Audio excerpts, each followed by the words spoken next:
Since childhood, we've heard the saying, do good and you'll receive evil. It highlights the complexity of kindness and its unintended consequences. Megan, born in 2001 to Michael and Sarah, grew up with her mother and stepsister, Debbie. However, Megan and Sarah shared an unusually close bond, akin to best friends. Megan trusted her mother completely, sharing everything with her. Sarah, in turn, valued Megan's wisdom and often sought her advice, recognizing her daughter's maturity beyond her years. Megan's character shone brightly in various facets of her life. Described by her mother as highly ambitious, dynamic, and friendly, Megan left a lasting impression. Her friends admired her for her sharp wit, compassion, and thoughtfulness, while her grandparents cherished her for her heart of gold. From a young age, Megan exhibited a natural inclination to lend a helping hand to those around her. During her elementary school years, Megan encountered a new classmate, a girl who had recently moved to England from China. Struggling with the language barrier and adjusting to the curriculum, the new student faced daunting challenges in assimilating into the classroom environment.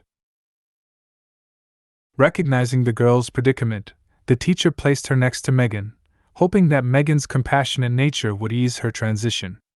Megan embraced this opportunity wholeheartedly, extending kindness and support to her new classmate with genuine empathy and warmth.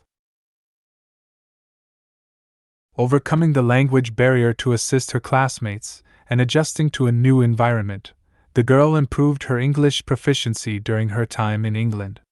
Megan's enduring kindness and adaptability continued into her teenage years and adulthood, evident in her fervent passion for sports, particularly soccer. Joining the Stoke-on-Trent women's soccer team, Megan fully immersed herself in the sport. Not content with just playing, she also took on coaching duties, spending weekends training young girls under 7 years old. Pursuing a Level 1 coaching badge, Megan harbored ambitions of securing a sports scholarship in the USA. Her dedication to soccer was tangible, epitomized by a small tattoo of a soccer cleat she proudly wore, symbolizing her unwavering love for the game. Upon completing her schooling, Megan embarked on her college journey with a singular goal: to become a sports therapist or physiotherapist. This was a really big moment for Megan Newton. She was the first person in her family to go to college, and she was super excited about it. Megan was a smart and friendly student with lots of potential. But unfortunately, something really sad happened in the spring of 2019 that stopped her dreams. At 18, Megan had a lot going on. She had 3 part-time jobs to juggle. Friday, April 19th, started like any other day, with no hint of what was coming. After finishing work at a local fish and chip shop, Megan got home around 10:20 p.m. She lived on her own, and her family trusted her to make good decisions. Megan had her own place on Fletcher Road, and she liked having her own space. After getting ready to go out with friends, Megan headed out for the night, not knowing that things were about to change tragically. They went to a nightclub in Hanley and had a great time dancing and drinking. Megan was happy and smiling until the early hours of Saturday. Just before 3 a.m., Megan, with a friend and a young man, took a taxi back home. It seemed like she had safely returned to her apartment to rest. But then, something terrible happened.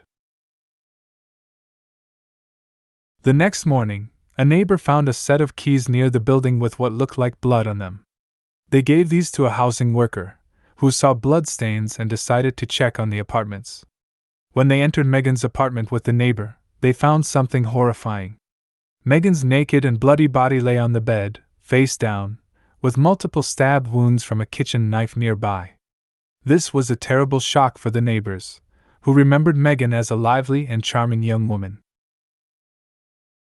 The apartment paperwork and IDs confirmed that the victim was indeed Megan Newton, the young woman who had been violently killed in her own bedroom.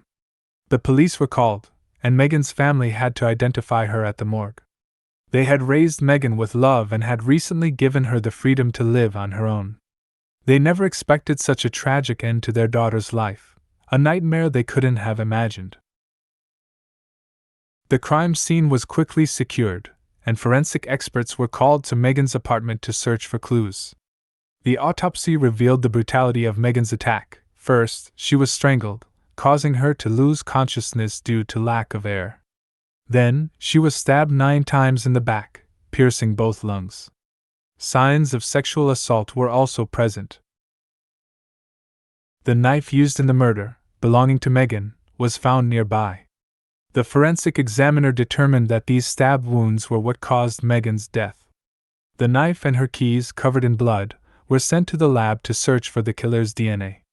It was speculated that the person responsible may have accidentally dropped the keys while leaving the apartment after the murder.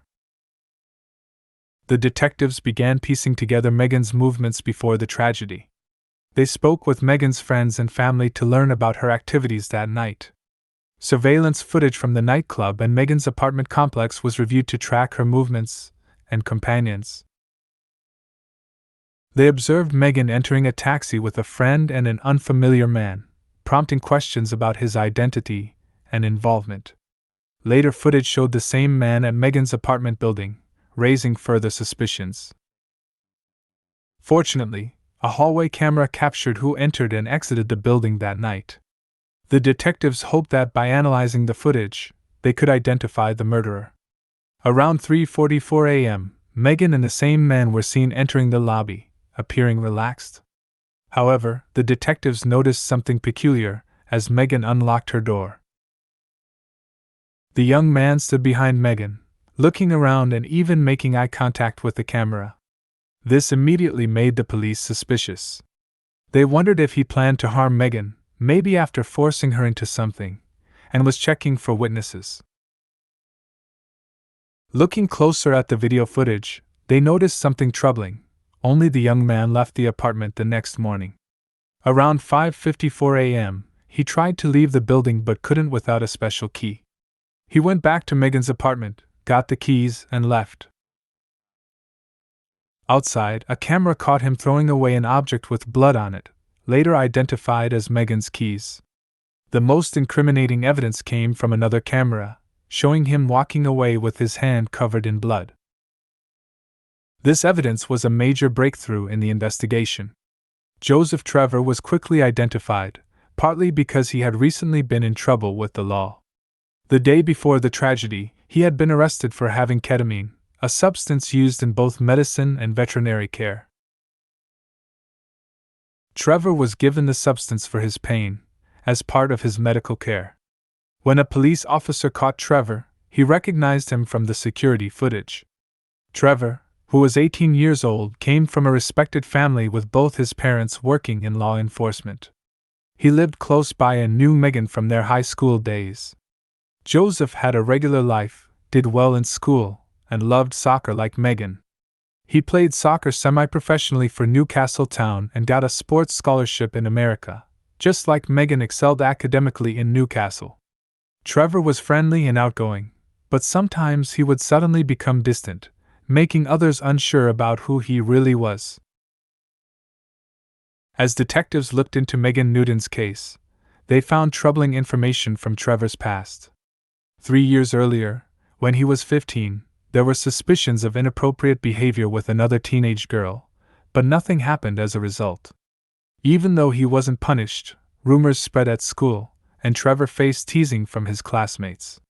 This troubled history made the police worried while investigating Megan's assault, especially since she went through a similar experience that night. Because of this, Joseph Trevor became the main suspect in the case, leading detectives to check where he was on that evening. They confirmed that he was near the nightclub and took a taxi with Megan to her apartment.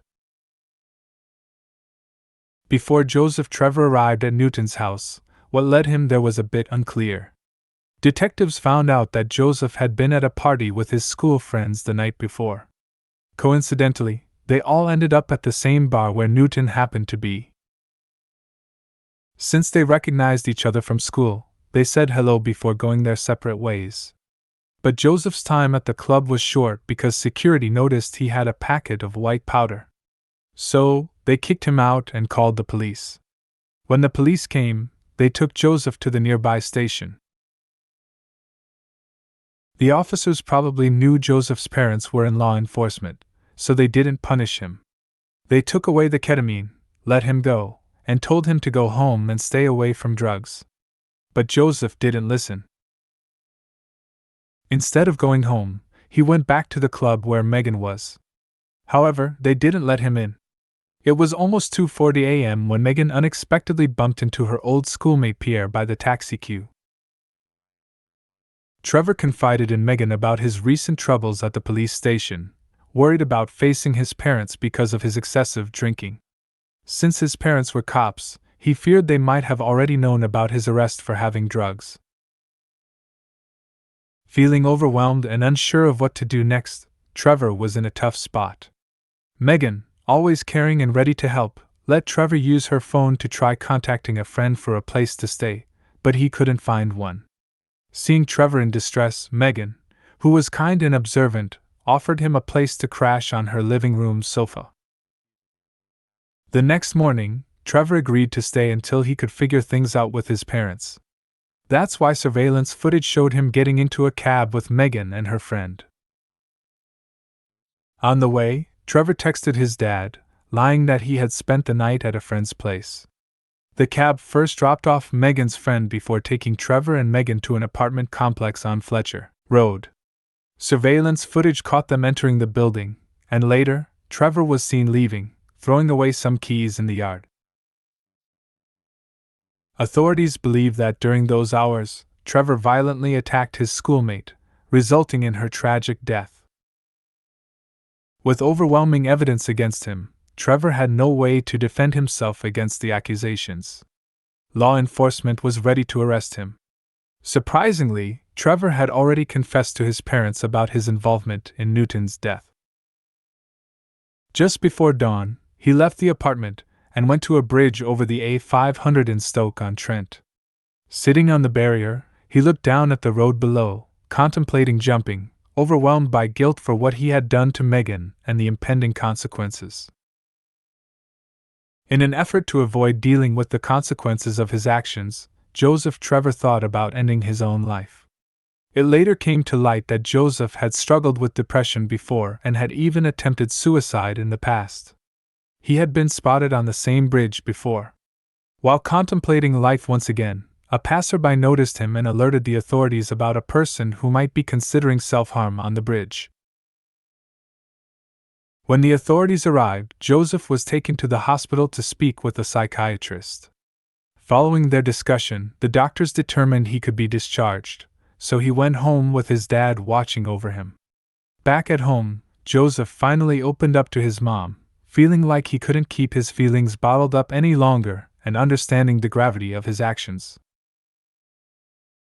After some deliberation, he confessed to his mom that he had done something wrong. He also shared his feelings with some friends, perhaps overwhelmed with guilt or simply needing someone to talk to. When Joseph's mom heard what he had to say, she immediately contacted the police to inform them of her son's confession. However, by that time, the police had already suspected Joseph's involvement in what happened to Megan based on surveillance footage. Joseph was then taken to the police station to answer their questions. He admitted to being at Megan's place that night but couldn't recall all the details of what happened. His account matched the video evidence of them entering her apartment. He insisted that their interaction was consensual and afterward, he couldn't remember anything. Joseph didn't deny that something had happened with Megan, but his inability to recall all the details suggested he may not have been fully aware of what occurred. He hoped others would understand that he never intended to harm anyone, especially Megan, and perhaps he shouldn't bear the full weight of responsibility for the events. The only clear memory he retained was Megan apologizing. When Joseph Trevor was 15, he faced accusations of harassment, which led to his classmates mocking him with cruel names. Some called him a predator and a smooth talker, while Newton compared him to Rolf Harris, an Australian TV personality convicted of child abuse. These hurtful labels deeply hurt Joseph, and he tried to push them out of his mind over time. However, when Megan apologized for past rumors, it brought back painful memories, causing Joseph to feel angry. He said he grabbed a knife in that moment, but detectives doubted his story, finding it hard to believe he forgot such an important detail. They thought he was fully aware of his actions. Megan may have almost turned him away that night, but she offered him a place to stay out of friendship, understanding his tough situation from their shared experiences in school and college. They both shared interests and dreams for the future. Megan trusted Joseph enough to let him stay overnight, thinking they connected through their love for soccer. But when Joseph returned, he tried to push things further, even though Megan wasn't comfortable. Frustrated and influenced by alcohol and drugs, Joseph ignored Megan's objections and used force to silence her, fearing she might tell someone. Shortly after Megan's tragic death, Joseph faced charges for causing it intentionally and committing sexual violence. He was arrested at his home, and after a few months, the legal process started. Initially, Joseph didn't fully admit his actions, but later he claimed Megan's death was the result of consensual activities. However, just before the trial began on February 17, 2020, he suddenly pleaded guilty to all charges, possibly to avoid a lengthy trial. As a result, he was given a life sentence with the chance of parole after over 21 years. In court, he quietly mouthed sorry to Megan's mother, which only increased her anger. His apology couldn't bring Megan back or ease her family's suffering. It only added to the pain for the grieving mother. There's nothing that can undo Joseph's terrible actions that night, or heal the loss Sarah feels for her daughter. Trevor's lack of remorse, captured in the surveillance footage as he left Megan's home, magnified the pain inflicted on Megan and her family. This loss not only stole their future happiness but also left them with profound and enduring sorrow. Megan's closest friend, Ricardo Eccles, shared that they had planned to go shopping in Manchester the day after her passing. The news shattered him, leaving him in a state of shock for days. Despite his own grief, Ricardo gathered his strength and launched a fundraiser to support the Newton family with Megan's funeral expenses. With the kindness of others, he managed to collect several thousand British pounds, which he then presented to Megan's mother. Just as Megan was always ready to help those in need, it was now time for others to show their support for her family and loved ones. In her short but impactful life, Megan was a devoted fan of the Stoke City Football Club. During a game, the team and its fans honored her with a minute of applause, honoring her enduring spirit. To commemorate her love for the sport and her lasting influence, Megan's family and friends raised funds to install a memorial bench in her honor in a tranquil park in Stoke-on-Trent. This bench, overlooking a serene pond and a football-friendly playground, serves as a beautiful tribute to Megan's passion for soccer and the treasured memories she left behind. If you like this story, subscribe to the channel so you don't miss any videos. Don't forget to like and share your opinion in the comments.